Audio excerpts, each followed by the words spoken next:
আসসালামু আলাইকুম প্রিয় শিক্ষার্থীরা, আশা করি সবাই ভালো আছো। ইতিমধ্যে প্রায় সকল পাবলিক বিশ্ববিদ্যালয়ের ভর্তি পরীক্ষা শেষ হলো। আর তোমরা যারা আগামী সেশন অর্থাৎ 2026-27 শিক্ষাবর্ষে বিভিন্ন পাবলিক বিশ্ববিদ্যালয়ে ভর্তি পরীক্ষায় অংশগ্রহণ করবে বলে ভাবছ, তাদের কথা মাথায় রেখে বাংলা বিষয়ের জনপ্রিয় দুইটি বই অভিযাত্রী এবং বাংলা বিচিত্রা সম্পর্কে কিছু আলোচনা করব। যে কোন বইটা আসলে কেমন, কোন বইটার ক্যাটাগরি আসলে কেমন, এই সম্পর্কে সংক্ষিপ্ত কিছু আলোচনা করব। আমরা প্রথমে যেই বইটা নিয়ে আলোচনা করব সেটা হচ্ছে অভিযাত্রীর বাংলা সাহিত্য ও ব্যাকরণ বই। আমরা যদি বইটার সূচিপত্রের দিকে একটু তাকাই তাহলে আমরা যে জিনিসটা প্রথমেই দেখব সেটা হচ্ছে অভিযাত্রীর বইটাতে ওরা বাংলা ব্যাকরণ পার্টটাকে শুরুতে রিপ্রেজেন্ট করেছে। তারপরে বাংলা সাহিত্য, দেন গদ্য, কবিতা, তারপরে উপন্যাস, নাটক, এবং আমরা যদি পরের পেজে একটু যাই সো ওইখানে বাংলা সাহিত্যের ইতিহাস এবং লিখিত অংশ নিয়ে আলোচনা করেছে।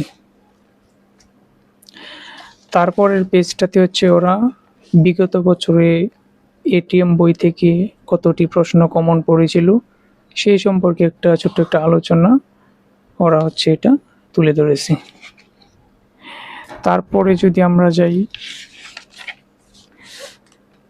ভাষা ও বাংলা ভাষা, এই টপিকটা থেকে বইটা আলটিমেটলি শুরু হয়েছে। এটা ব্যাকরণ, যে পার্টটা ব্যাকরণ পার্টটা এখান থেকে শুরু হয়েছে।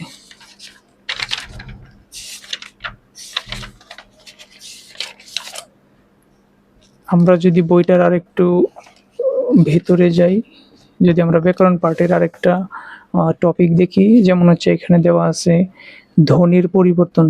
সো ধ্বনির পরিবর্তন টপিকটা কি এই বইটাতে যেভাবে সাজানো, সো প্রথমে বেসিক কিছু কথাবার্তা, দেন ওরা ভিজুয়ালি একটা চার্টের মাধ্যমে ধ্বনির পরিবর্তনটাকে খুব সুন্দর করে উপস্থাপন করেছে। সেমভাবে পরের পেজটাতে ওদের ধ্বনির পরিবর্তন নিয়ে আলোচনা করা। সো ভিজুয়ালি রিপ্রেজেন্ট করার আরেকটা ভালো দিক সহজেই একটা জিনিস দেখলে মনে থাকে, এটা একটা ভালো দিক। তারপরে যে কাজটা করছে ওরা আলোচনা শেষে ওরা বিগত বছরের যে প্রশ্নগুলো বিসিএস থেকে শুরু করে বিভিন্ন পাবলিক বিশ্ববিদ্যালয়ে যে প্রশ্নগুলো এসেছে সেগুলো ওনারা আলোচনা করেছে। সেমভাবে পরের পেজটাতেও বিগত বছরের প্রশ্নগুলাই তুলে ধরেছি। আর একটা গ্রামার টপিক, সেটা কারক। কারকের যে টপিকটা সেটা খুব সুন্দর করে চার্ট আকারে উপস্থাপন করেছে, প্লাস কিছু চিত্র, কিছু চিত্রকর্মের সাহায্যে ওনারা কারকের যেই এক্সপ্লেনেশন বা কারকের যেই বিষয়গুলো এগুলো তুলে ধরেছি। তারপরে আমরা যদি একটু সাহিত্য পাঠ অর্থাৎ গদ্য পদ্যর যে অংশটা, গদ্য পদ্য, উপন্যাস, কবিতার যে অংশটা, সো সেখানে শুরুতে ওরা কি করছে, সাহিত্যের যে বেসিক আলোচনা এগুলো নিয়ে কিছু এক্সপ্লেনেশন দিয়ে দিয়েছি। বিভিন্ন কবিতা, বিভিন্ন গল্পের গুরুত্বপূর্ণ কিছু ব্যাখ্যা, গুরুত্বপূর্ণ কিছু তথ্য এগুলো তুলে ধরেছি। তারপরে যে কাজটা করেছে, এখানে ছন্দ, অলংকার, অর্থাৎ বিভিন্ন গল্পে বা কবিতায় যে ছন্দ অলংকারগুলো ব্যবহৃত হয় সেগুলো ওনারা তুলে ধরেছে। তারপরে আমরা যদি একটু গল্পের যে অংশটা আছে, আমরা যদি গল্পের অংশটার মধ্যে যাই তাহলে আমরা যে জিনিসটা দেখব সেটা এই যে গল্প। সো গল্পের জিনিসটা ওরা ভিজুয়ালি বিভিন্ন চিত্র বা বিভিন্ন চার্ট, এভাবে হচ্ছে প্রত্যেকটা গল্পকে উপস্থাপন করেছি। সো শুরুতে যেটা যেমন হচ্ছে এখানে বিলাসী গল্প, একটা চিত্রের মাধ্যমে বিলাসী গল্পটার থিমটা তুলে ধরেছে। তারপর হচ্ছে গল্পের রচয়িতা শরৎচন্দ্র চট্টোপাধ্যায়, ওনার সম্পর্কে বা ওনার জীবনী সম্পর্কে যেই বেসিক যে ইনফরমেশনগুলো, উনি যেসব শিল্পকর্ম বা সাহিত্য রচনা, প্রবন্ধ, গল্প, ছোট গল্প যাই কিছু উনি রচনা করেছেন আর কি। সো সেগুলো হচ্ছে ওনারা চেষ্টা করেছে যে প্রপারলি তুলে ধরার জন্য। দেন হচ্ছে ওরা আবার চিত্রের সাহায্যে এই গল্পটার যে চরিত্র, বিভিন্ন চরিত্রগুলো হচ্ছে চিত্রের মাধ্যমে হচ্ছে ওনারা রিপ্রেজেন্ট করেছে।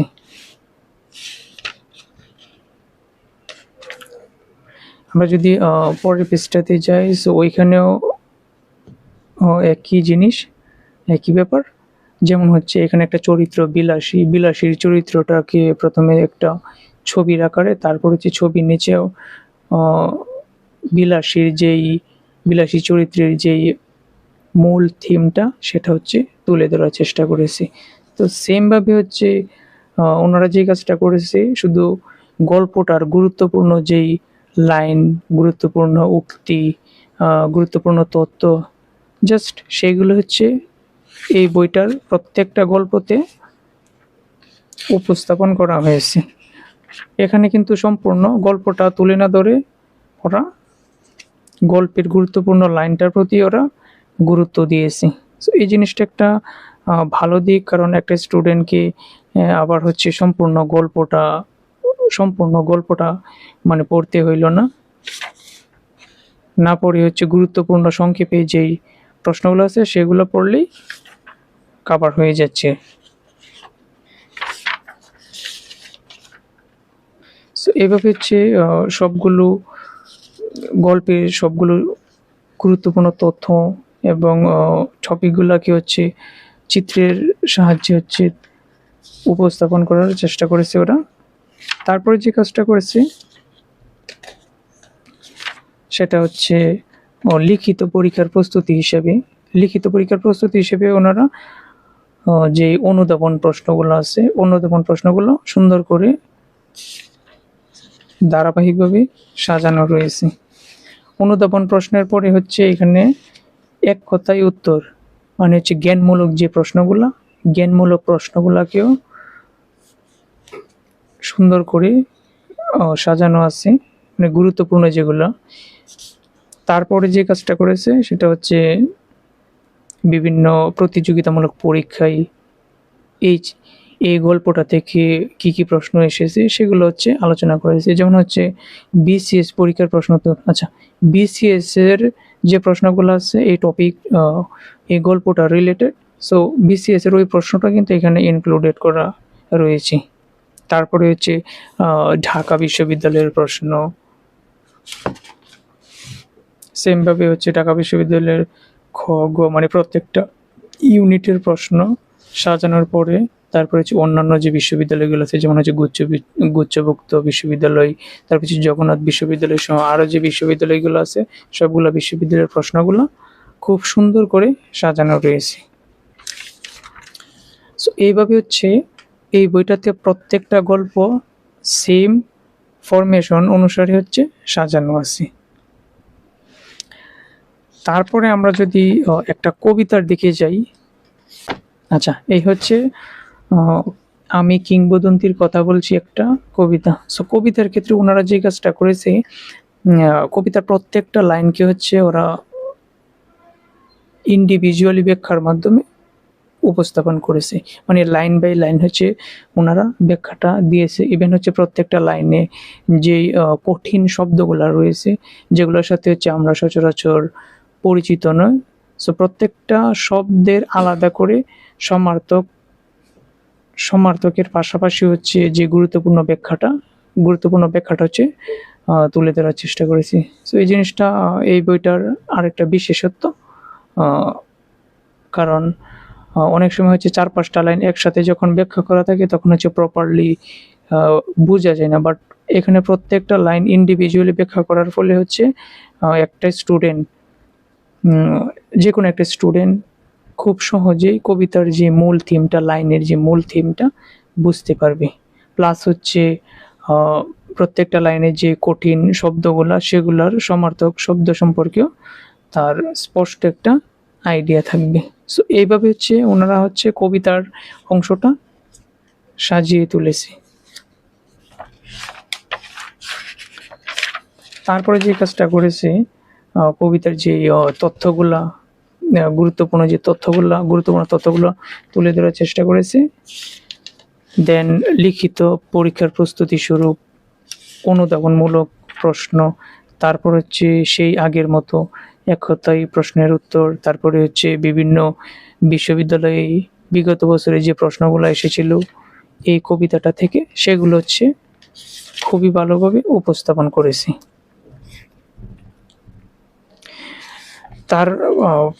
তারপরের অংশে যদি আমরা যাই, উপন্যাস লাল সালু, যেই লাল সালু উপন্যাসটা হচ্ছে তুলে ধরেছি। এখানে সম্পূর্ণ উপন্যাসটা না তুলে ধরে যে কাজটা করেছে, গুরুত্বপূর্ণ উক্তি, তারপরে হচ্ছে লাইন, গুরুত্বপূর্ণ তথ্য, তারপরে হচ্ছে গুরুত্বপূর্ণ চরিত্র, সেগুলো হচ্ছে তুলে ধরার চেষ্টা করেছে। তো এই জিনিসটা একটা ভালো দিক, যে একটা জাস্ট হচ্ছে একটা চরিত্র বা গুরুত্বপূর্ণ ইনফরমেশনগুলো পড়লে একটা স্টুডেন্টের কভার হয়ে যাচ্ছে। সো তারপরে হচ্ছে সেম আগের মতোই লিখিত পরীক্ষার প্রস্তুতি স্বরূপ যে অনুধাবনমূলক প্রশ্নগুলো, এগুলো সুন্দর করে সাজানো আছে। তারপরে এক কথায় প্রশ্নের উত্তর, দেন হচ্ছে বিগত বছরে যে প্রশ্নগুলো বিভিন্ন বিশ্ববিদ্যালয়ে এসেছিল সেগুলো হচ্ছে সুন্দর করে সাজানো। একদম শেষে যে কাজটা করেছে সেখানে হচ্ছে বিগত বছরে যে প্রশ্নগুলো একত্রে সাজানো আছে। তো সেমভাবে হচ্ছে বিভিন্ন বিশ্ববিদ্যালয়ের প্রশ্নগুলো হচ্ছে এইটার মধ্যে ইনক্লুডেড করা হয়েছে।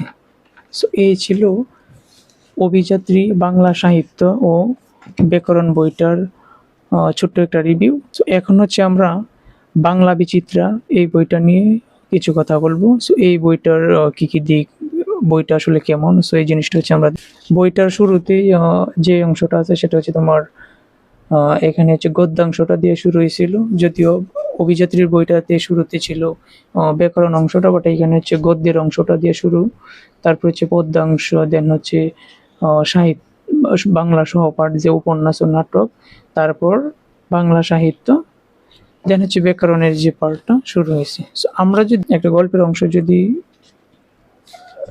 বিশ্লেষণ করে দেখি, সো যে জিনিসটা দেওয়া আছে এখানে, প্রথম হচ্ছে কবির সম্পর্কের যে বিস্তারিত ইনফরমেশনগুলো, সেগুলো হচ্ছে সুন্দর করে তুলে ধরা হয়েছে। তারপর হচ্ছে কবির যেই রচনা, উনি যে কাব্য বা কবিতা বা ছোট গল্প, প্রবন্ধ এগুলো রচনা করেছে, সেগুলো হচ্ছে ছন্দের আকারে লাইনের মাধ্যমে দেওয়া আছে। তারপর হচ্ছে লেখক সম্পর্কে গুরুত্বপূর্ণ কিছু তথ্যাবলী উল্লেখ আছে।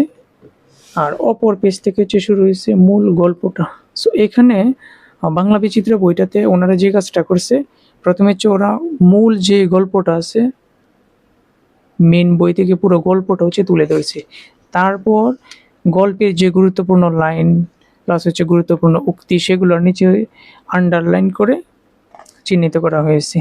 এবং শেষে হচ্ছে কি করছে, প্রত্যেকটা যে প্যারা দাগানো আছে আন্ডারলাইন করা, সেগুলোর হচ্ছে পর্যালোচনা করছি।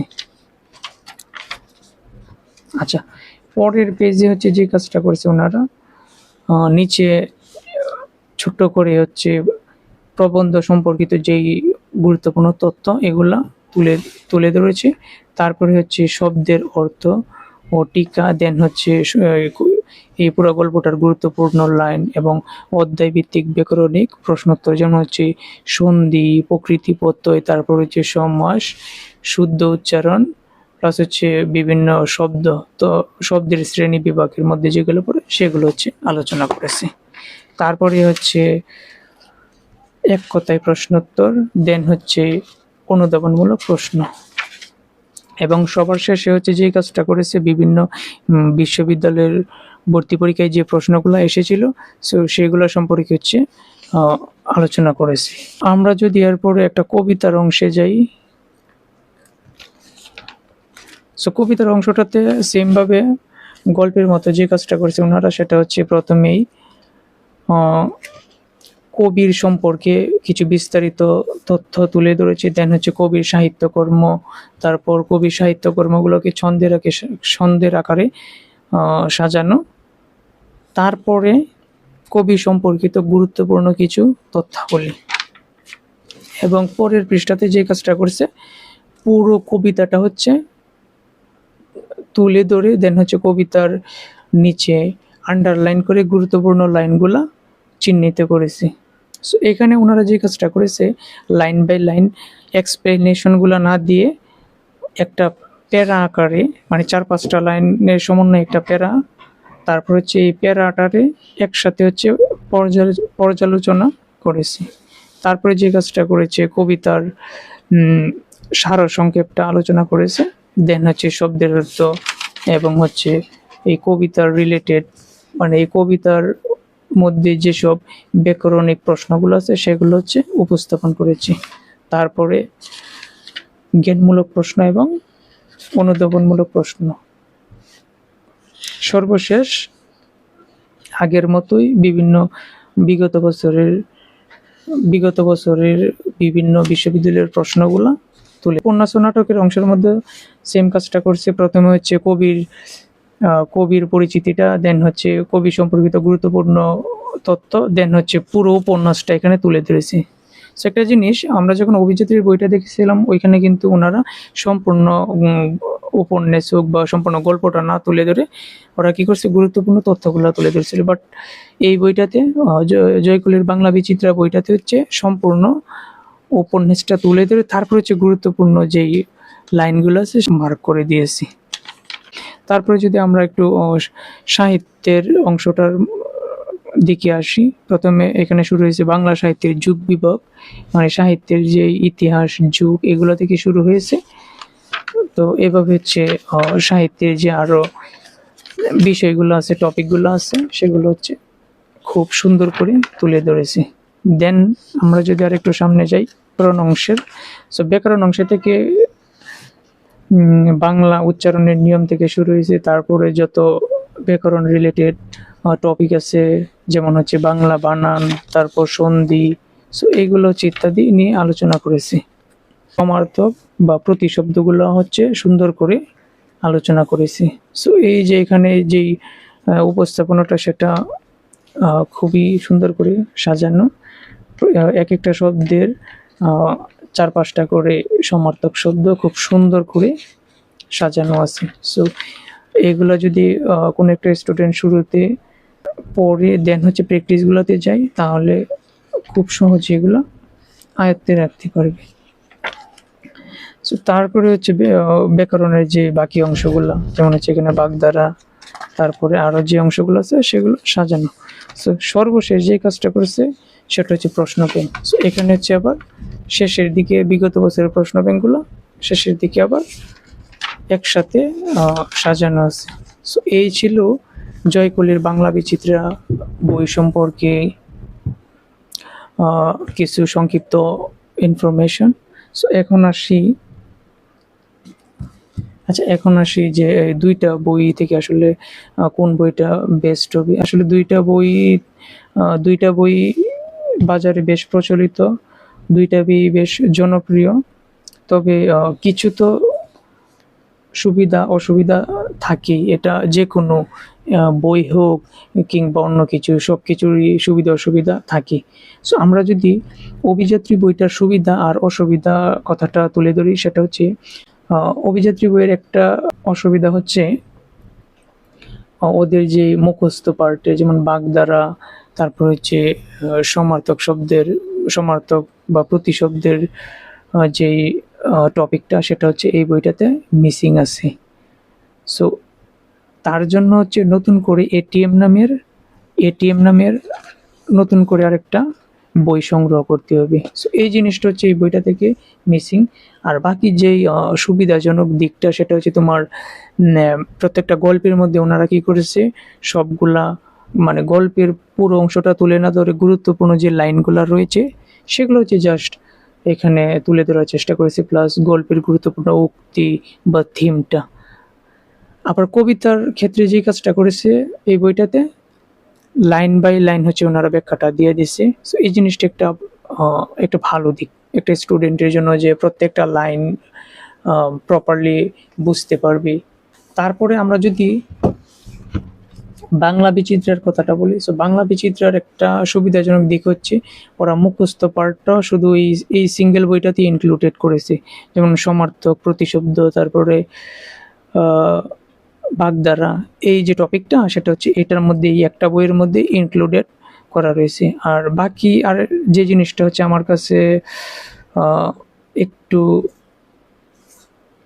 যে জিনিসটা হচ্ছে বাংলা বিচিত্রা থেকে অভিযাত্রীতে বেশি ভালো লেগেছিল সেটা হচ্ছে গল্পের যে সেকশনটা, গল্পের মধ্যে হচ্ছে অভিযাত্রী বইটাতে পুরো গল্পটা তুলে না ধরে গুরুত্বপূর্ণ তথ্যগুলো তুলে ধরেছিল, বাট বাংলা বিচিত্রা বইটাতে হচ্ছে তোমার সম্পূর্ণ গল্পটা হচ্ছে আগে তুলে ধরছি, দেন হচ্ছে গল্পের নিচে যে গুরুত্বপূর্ণ লাইনটা আছে সেটা হচ্ছে আন্ডারলাইন করে দিয়েছে। আবার হচ্ছে কবিতার ক্ষেত্রেও সেম, বাংলা বিচিত্রার কবিতাগুলো ছিল হচ্ছে তোমার লাইন বাই লাইন ব্যাখ্যা না করে ওরা করছে হচ্ছে তোমার 4-5টা লাইনকে একটা প্যারা আকারে করে, দেন হচ্ছে একটা 4-5টা লাইনের প্যারাটাকে হচ্ছে ওরা এক্সপ্লেনেশন দিয়ে দিছি। সো এই জিনিসটা হচ্ছে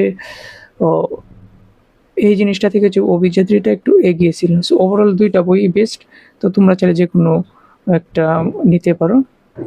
সো এই ছিল হচ্ছে আজকের বাংলা বিচিত্রা এবং অভিযাত্রী বই সম্পর্কের ছোট্ট একটা আলোচনা। সো পরবর্তীতে নেক্সট কোনো ভিডিওতে অন্য কোনো বিষয় নিয়ে, অন্য কোনো বিষয়ের উপর কোনো বই নিয়ে আলোচনা করা হবে। সো সেই পর্যন্ত ভালো থাকো, আল্লাহ হাফেজ।